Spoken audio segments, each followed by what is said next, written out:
শনিবার বহরমপুর সেজে উঠেছিল অন্য মেজাজে। মুর্শিদাবাদের বহরমপুরে তৃণমূলের সর্বভারতীয় সাধারণ সম্পাদক অভিষেক বন্দ্যোপাধ্যায়ের একটি বর্ণাঢ্য রোড শো অনুষ্ঠিত হয়েছে। হেলিকপ্টারে করে বহরমপুর স্টেডিয়ামের মাঠে অবতরণ করে তিনি সরাসরি মোহনা বাস স্ট্যান্ডে পৌঁছান। সেখান থেকে শুরু হয় তার নির্ধারিত রোড শো, যা গির্জা মোড় পর্যন্ত বিস্তৃত ছিল। মিছিলে তৃণমূলের স্থানীয় নেতাকর্মী ও সমর্থকরা বিপুল সংখ্যায় উপস্থিত ছিলেন। র্যালির সমাপ্তিতে গির্জা মোড়ে আয়োজিত পথসভা থেকে অভিষেক বন্দ্যোপাধ্যায় বক্তব্য রাখেন। তিনি দৃঢ়তার সাথে দাবি করেন যে আগামী দিনে মুর্শিদাবাদে তৃণমূলের জয় নিশ্চিত। পাশাপাশি তিনি নাম উল্লেখ না করে প্রাক্তন নেতা হুমায়ুন কবিরকে গদ্দার বলে তীব্র আক্রমণ করেন। আপনাদের ধন্যবাদ জানাই যারা আজকে আমাদের এই রোড শোতে অংশগ্রহণ করেছেন, পায়ে পা মিলিয়েছেন, ছাত্র যুব সবাইকে, সমস্ত সম্প্রদায়ের মানুষকে, এবং যে উৎসাহ উদ্দীপনার সাক্ষী আজকে বহরমপুর শহর থাকলো, এটা পরিষ্কার যে বহরমপুর থেকে তৃণমূলের জেতা, এই আসন থেকে তৃণমূলের জেতা শুধু এবার সময়ের অপেক্ষা। আমি প্রথমেই মুর্শিদাবাদের সবাইকে আমার কৃতজ্ঞতা জানাই, প্রণাম জানাই। 24-এ যখন আমি বহরমপুরে এসেছিলাম রোড শো করতে, আপনাদেরকে অনুরোধ করেছিলাম, আমার সাথে এখানে ইউসুফ আছে, ইউসুফের সমর্থনে, ইউসুফ পাঠানের সমর্থনে আমরা সভা করেছিলাম।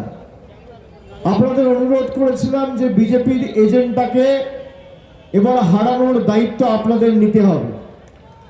2021 সালে তৃতীয়বার যে মমতা বন্দ্যোপাধ্যায়ের সরকার প্রতিষ্ঠা হয়েছিল, তার মধ্যে মুর্শিদাবাদের মানুষের যে ভূমিকা ছিল সেটা কার্যত অনস্বীকার্য। 22টার মধ্যে 20টা আসনে আপনারা আমাদের প্রার্থীকে জিতিয়েছিলেন। আমি অনুরোধ করেছিলাম যে বিজেপির যে ডামি ক্যান্ডিডেট আছে অধীর চৌধুরীকে এখান থেকে হারাতে হবে। আপনারা হারিয়ে অধীর বাবুকে প্রাক্তন করেছেন, তৃণমূলের জোড়া ফুল ফুটিয়েছে। মুর্শিদাবাদ 22 নয়, 21-1 নয়, 19-3 নয়, 22-0 করতে হবে মামাটি মানুষের পক্ষে। আর আমি আপনাদের কথা দিচ্ছি, 22-0 যদি হয়, তৃণমূল 250+, কেউ আটকাতে পারবে না।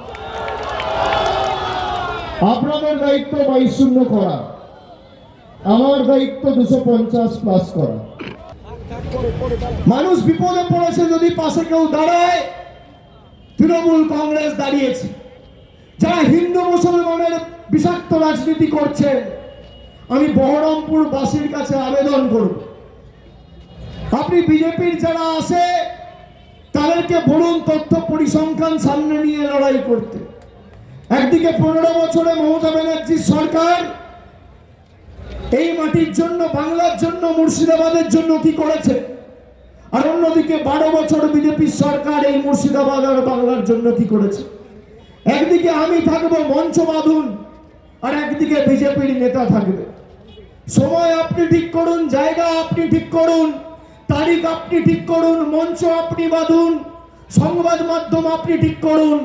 আমি আমার রিপোর্ট কার্ড নিয়ে যাব, আর মোদি বাবুর প্রতিনিধিরা তার রিপোর্ট কার্ড নিয়ে আসবে।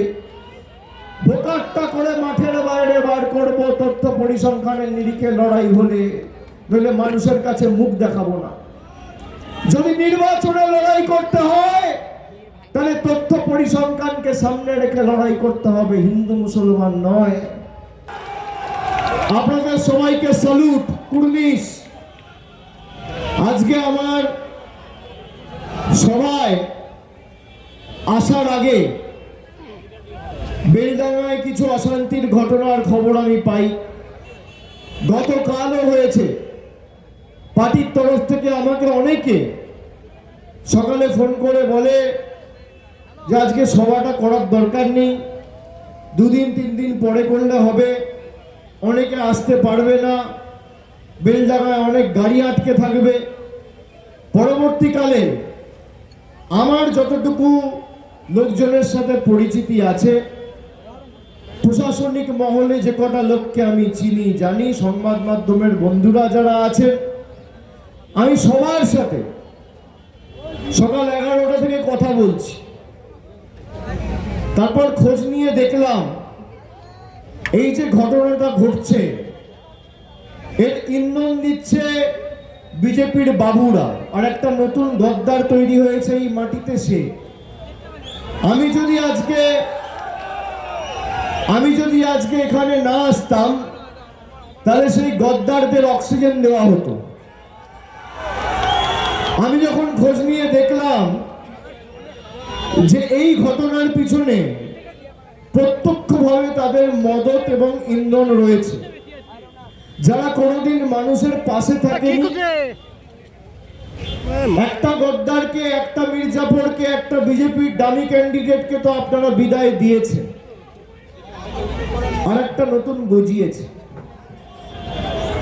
সেটাকে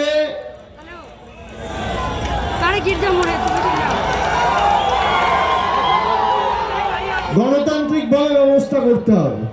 সভা শেষে তিনি পুনরায় স্টেডিয়ামের হেলিপ্যাডে ফিরে যান এবং সেখান থেকে কলকাতার উদ্দেশ্যে রওনা দেন।